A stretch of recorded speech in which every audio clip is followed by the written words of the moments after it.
자, 오늘 우리 이인철 변호사님이 온다고 하니까 우리가 또 준비를 했어요. 챗 GPT에게 물어본 밸런스 게임. 재밌네요. 챗 GPT에게 이혼 밸런스 게임을 만들어 달라고 했더니 그래요? 이렇게 만들어줬습니다. 야, 챗 GPT 똑똑하네. 자, 첫 번째 질문.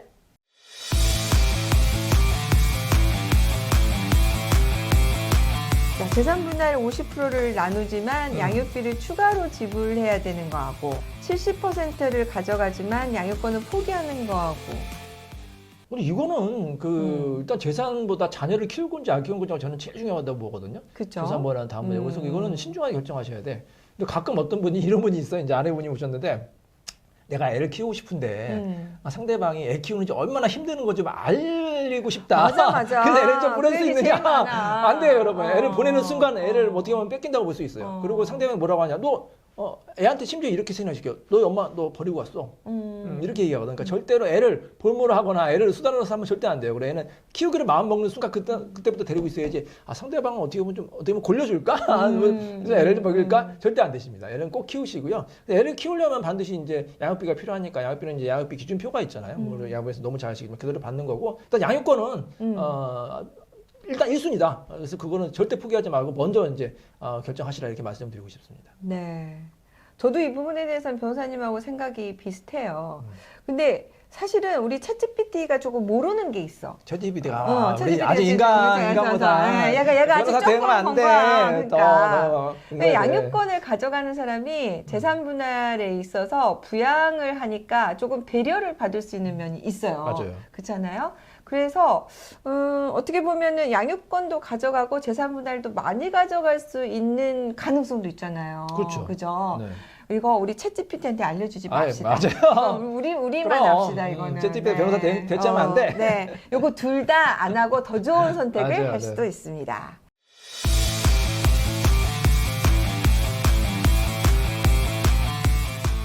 양육권을 가지지만 전 배우자하고 매주 만나야 된다. 양육권 포기하고 새 출발한다. 이것도 많아요. 이렇게 생각하시는 분이. 이거 정말 요새 고민들 많이 하시죠. 특히 이제 고딩언빠라고 제가 예전에 출연하는 방송에서 맞아. 이것 때문에 고민하시는 그 친구들이 굉장히 많거든요. 그래서 양육비를 못 받는 친구들 제가 너무 답답해서 양육비를 꼭 받으셔야 된다. 왜 못 받느냐면 그 사람하고 엮이고 싶지 않아요. 그러니까. 그 사람은 양육비 받으려면 또 만나야 되고 또 면접 교섭 해줘야 되고 차라리 나 2년 끊고 양육비 안 받을래요. 이렇게 하시는 분이 있는데 나중에 반드시 후회하시거든요.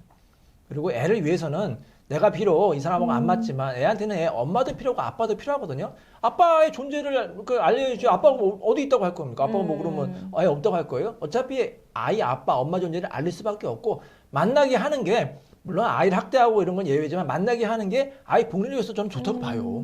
저는 사실 얼마 전에 고현정 씨가 갑자기 쓰러져서 응급실에는 갔잖아요. 그 전에 방송에서 아이들에 대한 그리움, 그다음에 나중에 이렇게 봤더니 눈물 나요. 애들이 너무 잘 컸더라 이렇게 하는데요. 사실 저희도 이제 이혼 소송을 하다 보면 이혼하고 이 양육비 때문에 싸우는 경우도 많지만 면접 교섭 과정에서 보여주냐 안 보여주냐고 엄청 많이 싸우잖아요. 맞아요. 그런 거 보면은 이 갈등을 피하고 싶은 마음도 이해는 가. 또 하나는 내가 괜히 아이들을 보면서 그 아이가 양육자하고 잘 지내는데 감정적으로 흔들릴까봐 걱정된다. 그냥 거기서 재혼해서 잘 살고 있으면 나는 그냥 안 보는 것이 낫지 않을까라고 생각하는 부분도 일견 이해는 가. 그죠? 거기를 또 존중해야 되니까. 그런데 저희가 아동학대 사건을 보면은 대부분은 전에 부모님이 비양육자인 부모가 아이를 안 보거나 보러 오지도 않거나 양육비를 안 주거나 그러면 재혼 과정에서 그렇게 아동학대가 일어나고 차별을 받고 하는 걸 많이 본단 말이에요. 그래서 저는 이제 그런 마음도 충분히 이해는 가지만 더 중요한 건 우리 아이가 아까 얘기한 것처럼 엄마가 버렸다, 아빠가 버렸다 뭐 이런 상처를 안 받고 그다음 가끔 좀 흔들릴 수는 있지만 처음에는 좀 흔들리겠지만 나중에는 또 그거에 적응할 수 있잖아요. 다 적응합니다. 그래서 그 두 가지를 다 하지 않았으면 좋겠다라고 생각을 합니다. 그래서 사실 저는 고현정 씨 지금 아프시다고 하니까 마음의 병이 더 컸던 게 아닐까 그런 안타까움이 좀 들더라고요. 네, 건강 꼭 빨리 회복하시고 좋은 모습 보여주시면 좋겠고요. 엄마가 그렇게 건강하게 잘 사는 모습을 나중에 아이들이 알아야 아이들 입장에서도 죄책감이 안 들 것 같아요. 맞아요. 그죠? 그래서 어떻게 갑자기 우리 고현정 씨 화이팅! 아니, 그렇죠. 그리고 이 양육 문제는 네. 저는 이제 이 꼭 부모 입장도 중요하지만 자녀 입장에서 먼저 한번 생각을 맞아. 해보자. 네. 자녀가 엄마 아빠가 얼마나 보고 싶겠어요. 근데 가끔 이제 상대방에 대한 미움 때문에 자녀를 안 보여주는 경우가 있거든. 또 복수하는 생각을 너 자녀 이렇게 보고 싶지? 한번 보지 마. 이렇게 이제 복수하는 감정이 있는데 그럼 자녀가 또 얼마나 상처받겠어요. 그래서 자녀의 복리를 항상 우선적으로 좀 고려했으면 좋겠어요. 네.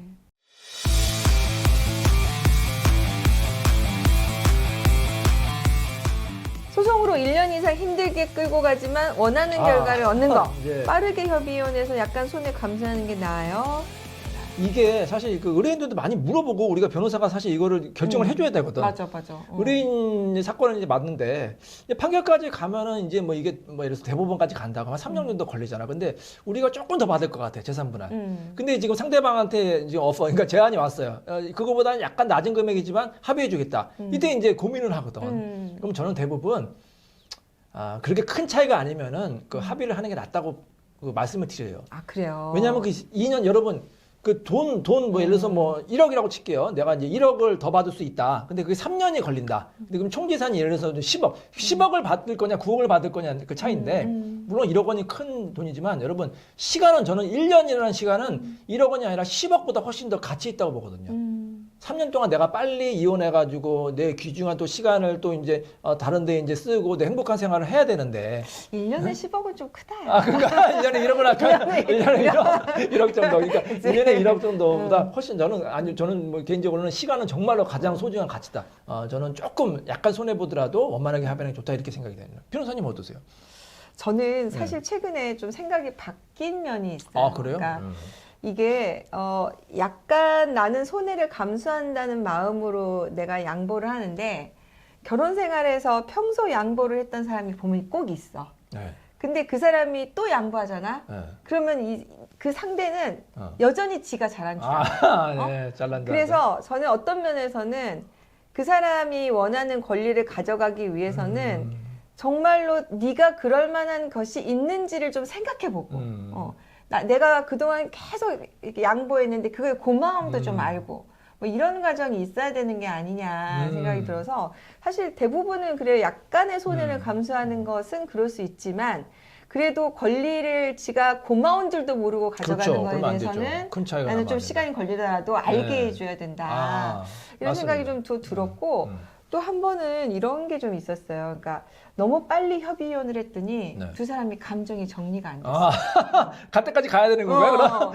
약간 그러니까 내가 막 지읒땀땀 해야지 예를 들어서 감정 상처받은 정리가. 말 되네요. 사람도 상처를 좀 이렇게 발산하고 이게 할 시간이 되는데 너무 급히 이거를 딱 닫아버리니까 나중에는 이 남아있는 이 상처만 갖고 본인의 분노를 어떻게 할 줄을 모르는 거지. 그러니까 애도 안 보여주려고 그러고 거기에 대한 분노가 남아있으니까. 이게 협의혼을 빨리 하는 게 좋은 면도 그렇죠. 있는데 네. 또 이런 부작용도 맞습니다. 있구나. 그러니까 사람이 약간 고통이나 이런 게 무슨 법칙이 있대잖아요. 네. 내 마음 안에 있는 분노나 이런 게 네. 상처가 있었을 때 그것도 또 그만큼의 회복 시간을 본인에게 왜 우리 고인이 돌아가시면 애도의 시간을 가져야 된다고 하잖아요. 그런 것처럼 관계가 회복됐을 때 그래도 이 관계에 관련해서 받은 상처도 조금 드러내서 치유할 시간이 좀 필요하지 않나 라는 생각이 좀 들더라고요. 그래서 이제 약간의 손해를 감수하고 빨리 조정하는 것도 현명한 선택의 경우가 많지만 또 때에 따라서는 시간이 조금 약이 되는 경우도 있다. 그러네요. 이런 생각이 좀 들었어요. 맞아요. 네. 맞습니다. 역시 누나가 조금 더 맞아요. 현명하지? 예, 네. 맞아요.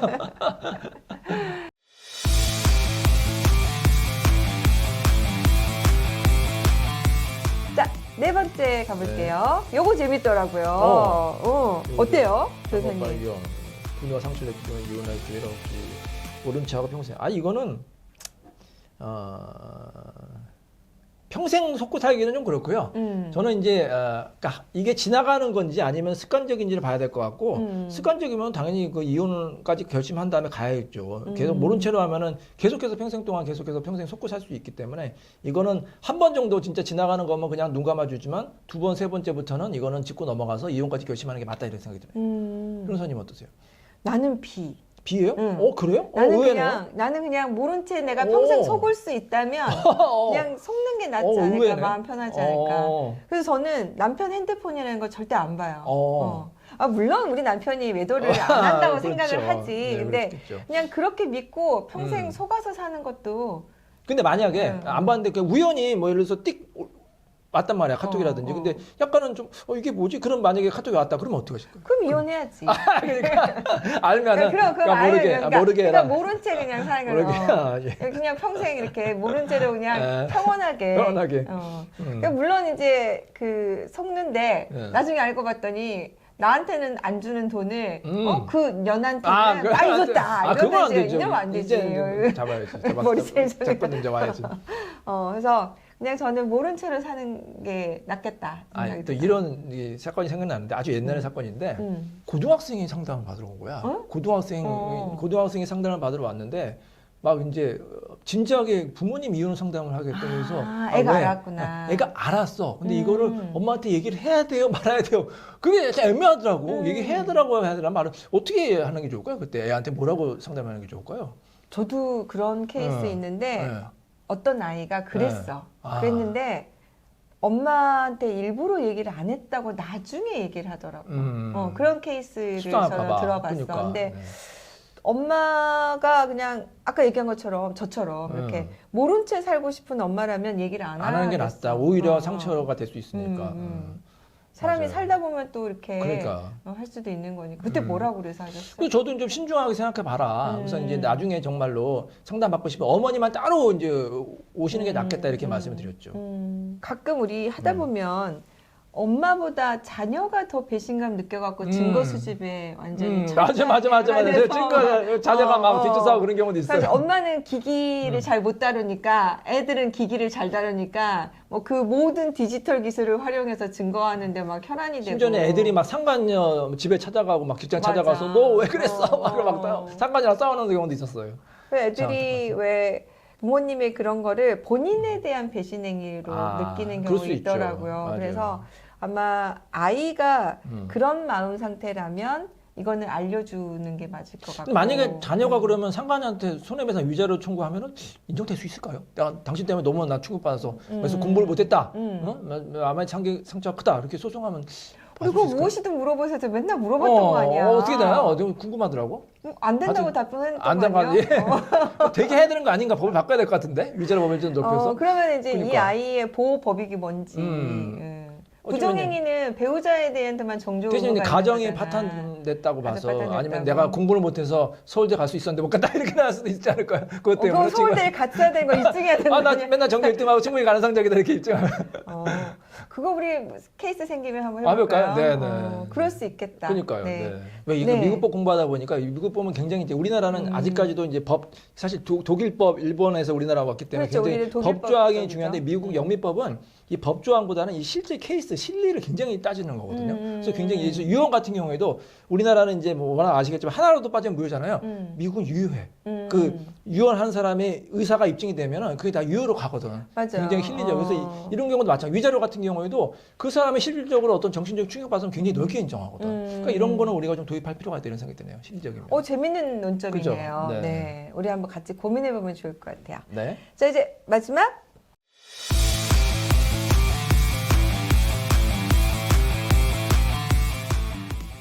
이혼 후 다시 연애를 시작하지만 주변 시선을 의식하며 살기. 평생 독실한 사람하고 자유롭게 지내기? 이건 당연히 A 아니야?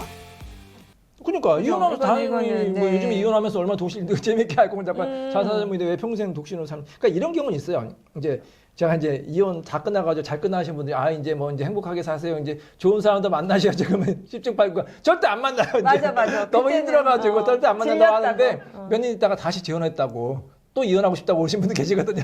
저는요, 우리 상간소송 하잖아. 네. 그래가지고 부정행위 상대방을 딱 만났는데 우리 의뢰인하고 똑같이 똑같아. 생겼어. 아, 그러니까 이 이상형도 비슷한 남성분의 거야. 취향은 딱 취향 그거였던 비슷한 거야. 거야. 그러니까 와이프는 시간이 지나서 하고 그 와이프의 젊었을 때 모습을 보니까 야. 난 너무 소름이 끼쳤어. 진짜 똑같아. 그래서 내가 이상형은 안 너무 변하는구나. 똑같다 그랬더니 우리 의뢰인이 되게 기분 나빠하시더라고.